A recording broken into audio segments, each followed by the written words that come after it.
Okay, I know it's been a while since I've actually recorded and posted anything, but everything here is okay, still going ahead as planned. I do take a little extra time off now, as opposed to months and months ago, where I would literally spend almost all my free time either playing games or writing software. So I kind of do take a little bit of extra time now. But one of the reasons I wanted to make this video was I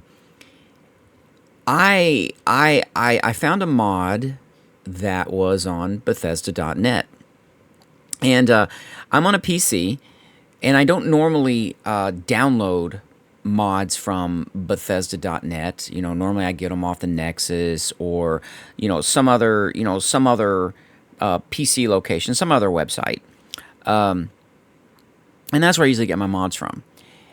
And the reason I didn't is because the Bethesda.net, the mod manager, quote quote, that's built into the game, into Fallout 4, actually allows you to install and delete mods or enable and disable mods, and I've never really used that.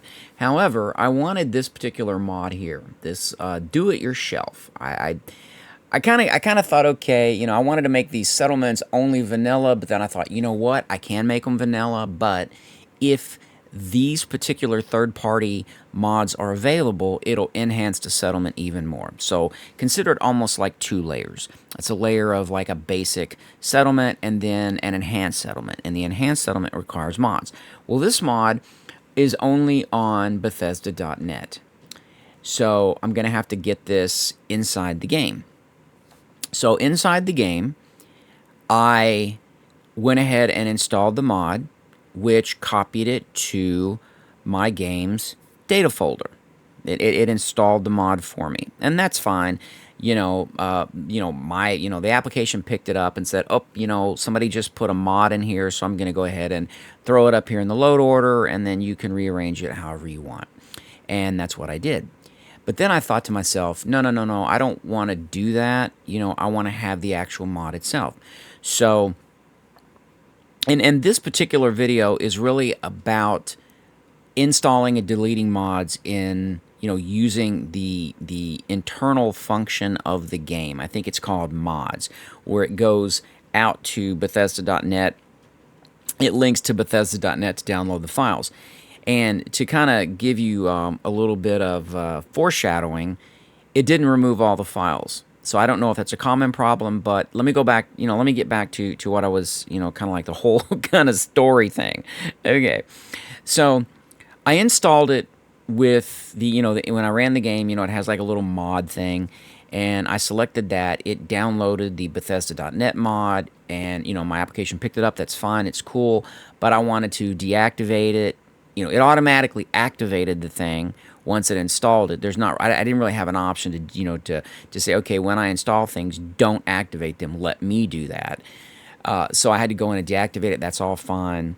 But then I thought, you know what? I really want the mod. Like I want to have a mod that I can install on my own.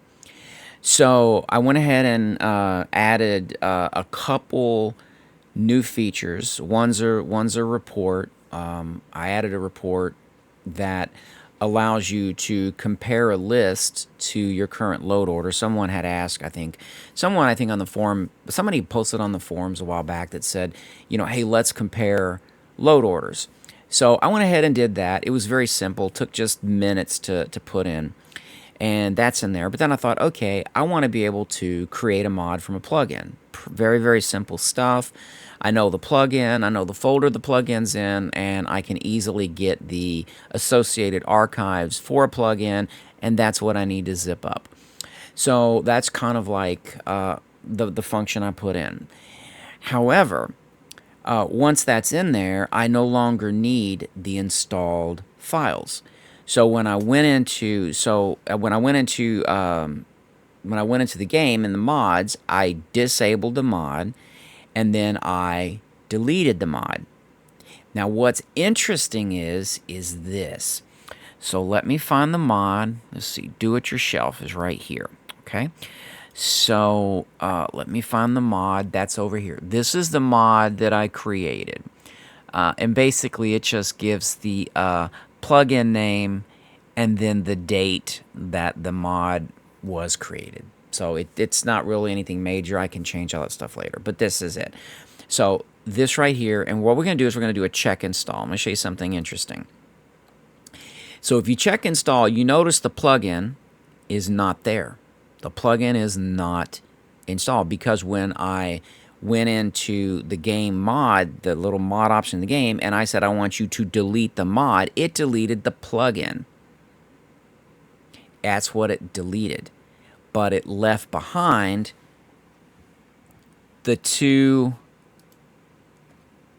orphaned resource archive files. See, they're still installed. They're still in the data folder. I don't know if that's normal behavior. I don't like I say, that's the first time I've ever installed something that I can recall off of Bethesda, using the game's built-in mod activation, deactivation, install feature as opposed to using an external application. I don't know if that's normal behavior. However, I do know that this did leave orphan entries. So I'm not sure why deleting the mod only deleted the ESP and not the archive. Maybe it's something I missed. So that's why I'm going to go ahead and post this up and see. I'm going to post this thing up and see maybe if other people have the same problem. And maybe that's part of the problem where there's a lot of orphan data. And I don't know why. Well, I don't want to be quick to say given a track record, because I don't really like labeling something, because things are dynamic. Life is dynamic, so things aren't always the same. Yeah, there's certain patterns, there's certain behaviors we all have, but that doesn't mean that those behaviors are going to be today, or they're going to be active tomorrow, or they're going to be the prime choice, next week. So it's not always a guarantee. So I don't want to say, well, typical Bethesda, but because it could be something that I've done.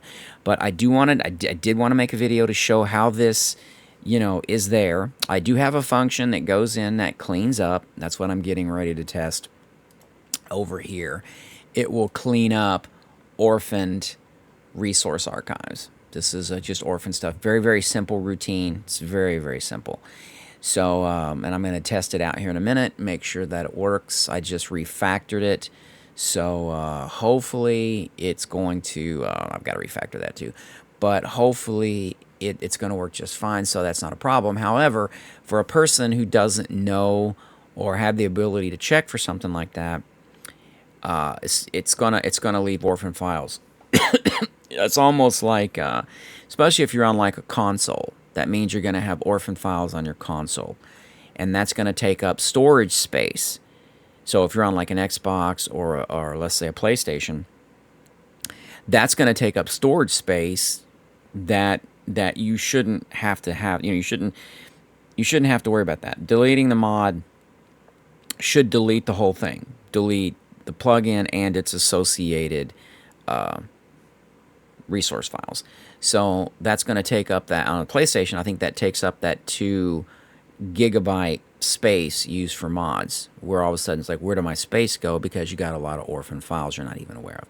Anyways, wanted to drop that out there, see if if anyone else has had that problem.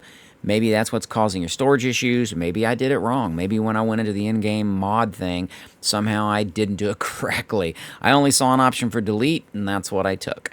So yeah, everything's cool. Still, I have taken time to play the game. I'm gonna change. I'm gonna redo it here in a little bit.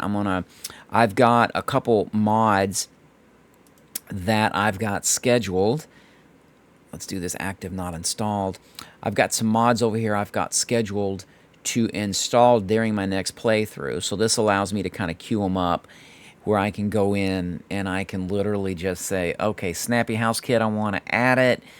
I'm going to find the mod over here, and then I just have to go over here and do an install or update.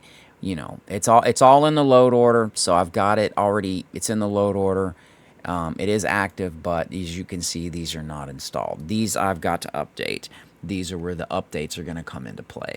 Well, this one doesn't come into play at all. That one's been superseded by a fix. So this is actually a previous version, but that one's definitely going to be updated, and then I'm going to install the other, I don't know, maybe 6, looks like 6 of them, I think. So yeah, that's and what I'll do when I do that, I'm gonna go back and then I'll show you how I actually start, where I can use this little interface here to start a new game, show you how I start a new game, and how I kind of keep everything separate. All right, so until that time, everybody have fun gaming and modding.